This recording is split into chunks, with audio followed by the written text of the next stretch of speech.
Hey guys, look what's back. We got the VZ SS drift car, and today we're going to be doing a walk around video of it.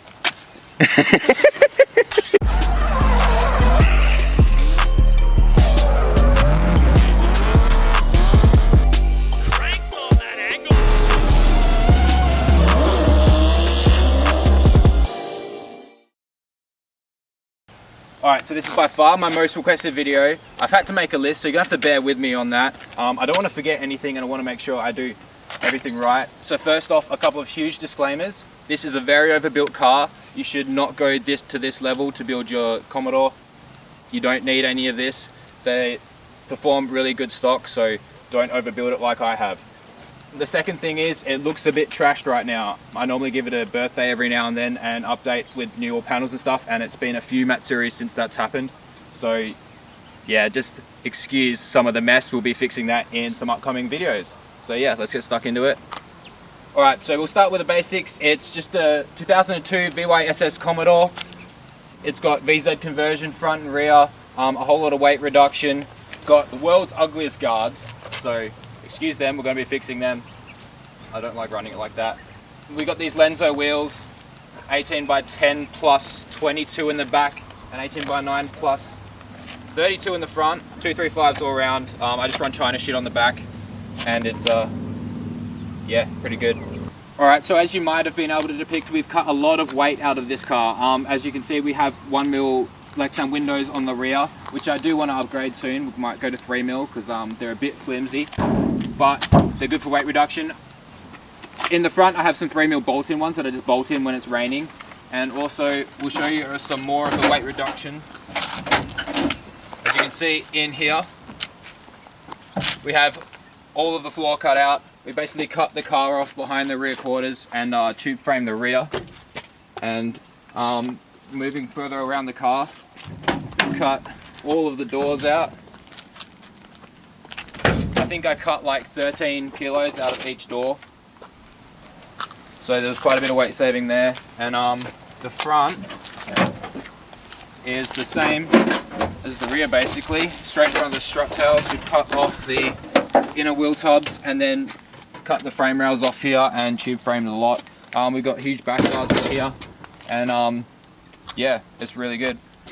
I don't know what it weighs, I haven't weighed it. I don't want to weigh it because I know once I weigh it I want to cut stuff out, but yeah, it's pretty good.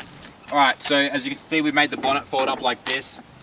That's really easy to do. You can do this on any Commodore. Just you gotta notch the plastic thing, move the mounts back, and it folds up like that. Way easy to work on your engine. So this engine is just a factory LS1. It's got a big cam. We don't know what it is, because we bought it second hand. This factory 241 heads, LS7 lifters, dual valve springs, double rotary chain, Mellings oil pump. I got a 20% underdrive balancer. That's mostly just to keep the power steering cool, but we got the LS2 intake just because they're really cheap in Australia. The LS2 4-bolt, what do you call it, throttle body, the Holy Sniper one, 90mm, and VCM OTR. I've linked my rear steam ports up using the same one from the front. Just put one on the rear, and I've got these little Lux Performance lead covers, but other than that, you know, it's pretty much just the stock LS1 with a cam. It's nothing special. I think it made 398 horsepower on WTEF Auto's dyno. He's the guy that tunes it, so yeah, it's great. It's all you really need. Like, you don't really need much more power than this. So we have a full Heltec system on this. So we have the Heltec PS2000 in the kick panel there, which we'll show you later. And then we've got a full LSA harness. It's not the LS1 harness. I actually bought the LSA harness because the plan for this is to eventually put an LSA in it. So it's kind of set up for that. So if you see all these little connectors, it's all because I have it set up to run the supercharger and whatnot for the LSA. But yeah, Heltec PS2000 ECU, all Heltec shit, and yeah, that was all supplied by WTEF Auto as well, the same people who tuned it, so yeah.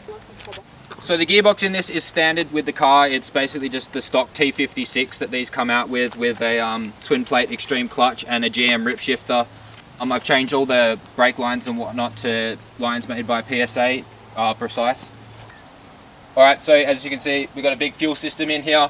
This is the ATL bladed fuel cell. It's all race homologated and whatnot.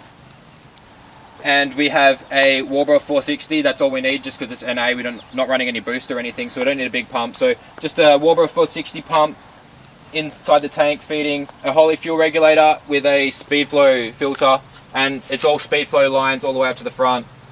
And yeah, it works pretty well. I do want to move the regulator to the front eventually, but for now this works perfect. Nothing wrong with it. That's where they are factory, so yeah. Alright, so as you can probably see, it's really wide, and that's because it runs a S15 Sylvia Wisefab kit for the steering angle. It's a lot wider than a Sylvia would be, and that's because of the Commodore frame rails. So we've actually used the Commodore subframe, and we've widened the arms so they mount on the Commodore subframe really wide, and that's why it's so aggressive, and that's just to get more clearance with the Commodore frame rails. And as you can see, we've patched up all the strut towers here and welded a plate in for our camber adjustment, and that gets it in the same spot as an S15. So as you can see here, we've got the Nissan logo. Pretty funny seeing that on a Commodore. So yeah, it's running obviously the S15 hub, and then we've got R33 turbo brakes. Alright, so we're running MCA coilovers all round on this car. I have 12 kilogram springs in the front and 6 kilograms in the rear. The front struts are actually S15 struts, and then in the rear we have the MCA true coilover conversion, which obviously on the Commodore your spring and shock are separate, but on the MCA setup it makes it one. We have a big custom made rear sway bar in the rear. Obviously, as I said, none in the front, and that helps a lot with understeer and getting this thing really tail happy. Alright, so we're running all poly bushes in this thing. I have the Pettis camber kit along with the Showtime camber boxes to lift the inner trailing arm mount, and what that's done is given me plus 0.5 degrees of camber. The reason we go positive is so that when it squats, it sits at 0, and that gives us the most grip and the most tire life. Now the biggest thing with this rear end is the fact that we're running a Ford 9-inch diff with the GeForce 1320 IRS kit. So it's still the Commodore IRS, but we have a big diff in this thing. It's a 9-inch with 4, 5, 6 gears, full spooled, and yeah, it's unbreakable with the 2000 horsepower axles that we got in this thing. So yeah, big money stuff in the rear end there.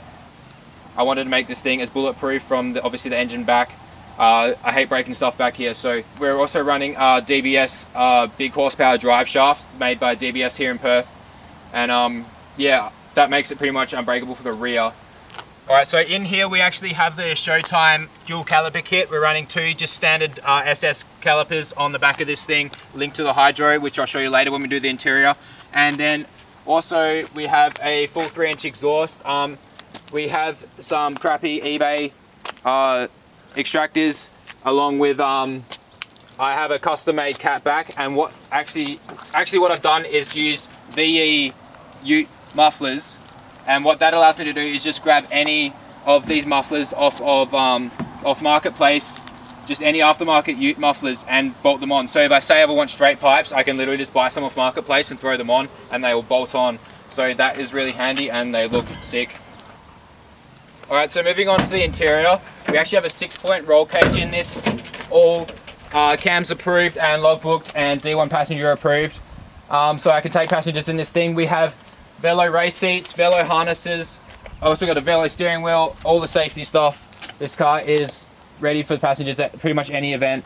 So as you can see out there, seat mounted nice and low, give me plenty of clearance, plenty of good feel, and the passenger one's on a slider, so that slides back and forth, but this one's just solid mounted.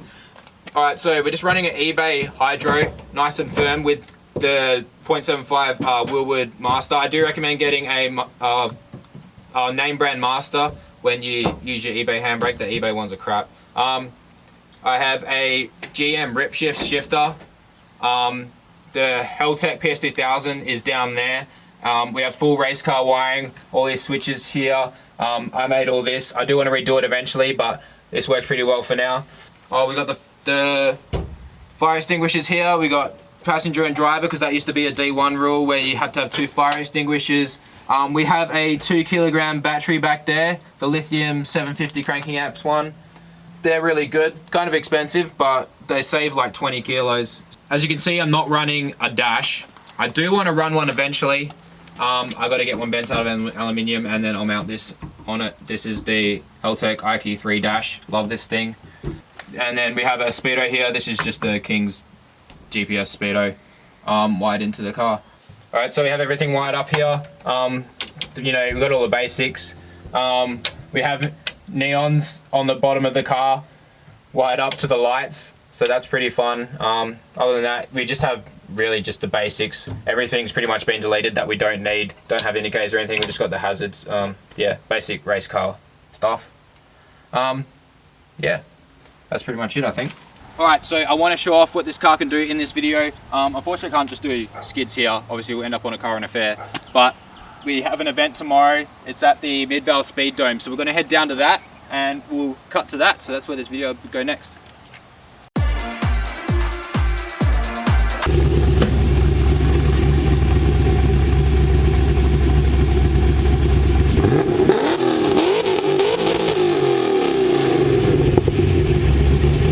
Alright, we're here at the Speed Dome. I realised in the video yesterday I forgot to go over the cooling system. So we've actually got